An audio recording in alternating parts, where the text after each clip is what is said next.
Voilà, donc je termine rapidement le petit tour de piste de ce nouveau projet qui, vous l'avez vu, est d'une ambition très grande, mais qui est déjà tellement avancé et auquel tout le monde croit.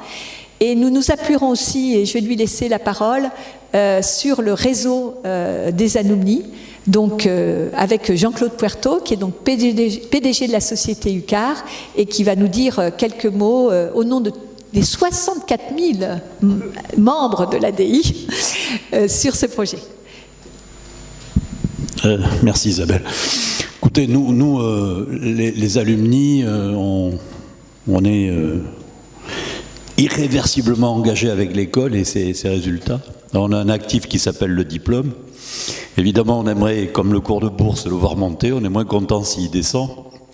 Et donc, devant un projet comme celui-là, mes camarades et moi-même, on a évidemment une réaction. Et quand on nous propose un projet qu'on ressent comme étant un peu à l'équilibre entre réflexion-action, plus de réflexion, plus d'action. Hein, voilà, ok.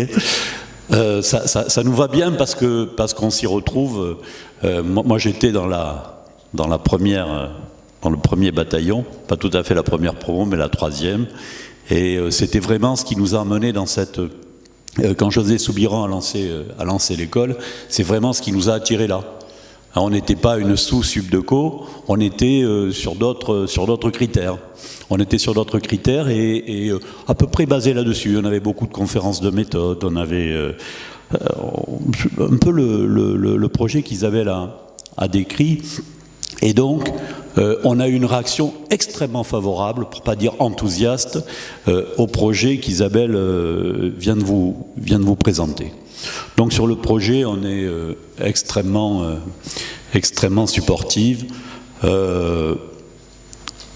On croit que c'est un projet ambitieux, un projet donc difficile, un projet disruptif, et quand on fait les choses différemment, c'est plus compliqué. Et on croit qu'Isabelle, avec le soutien de Catherine, a les épaules suffisamment larges pour porter le projet. Hein, parce qu'on peut vous raconter la même histoire selon la personnalité du porteur de projet, on la croira ou on ne la croira pas.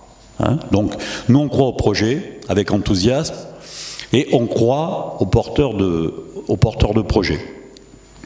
Donc finalement on va faire notre boulot comme on essaye de le faire depuis presque 40 ans, parce que je crois qu'on a monté l'ADI voilà 40 ans. On va surveiller ce sur quoi on est en capacité d'apporter quelque chose. Isabelle a parlé d'exigence. C'est un projet exigeant, il faut que ce soit un projet exigeant de A à Z. Donc, évidemment, on sera très attentif au niveau de la sélection. Hein, il faut de la qualité au niveau des étudiants.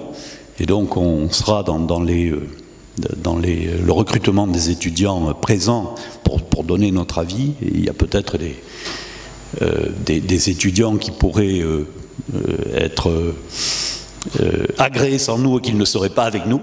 Hein, c'est une position qu'on revendique. Deuxième point, c'est un projet ambitieux, c'est un projet exigeant, donc qui demande des moyens. L'association INSEC qui porte le projet INSEC depuis le départ et était une association riche. En tous les cas, elle s'intègre maintenant dans un groupe. Donc on sera très attentif aux moyens qui sont donnés à Isabelle pour faire vivre ce projet, pour le développer. Et troisièmement, on croit que ce projet ne peut pas être hors sol. Tu l'as dit, la connexion avec les entreprises est un sujet extrêmement important. Il faut que ce soit un projet qui évidemment serve les jeunes, leurs familles, et qui soit évidemment au service des entreprises. Donc voilà, notre position à nous, mes camarades du conseil d'administration de l'ADI, se résume à ce que je viens de vous dire. Enthousiasme, confiance, et comme l'a dit tout à l'heure Catherine, on est on supporte complètement le projet, on est attentif à ce que ces éléments soient respectés.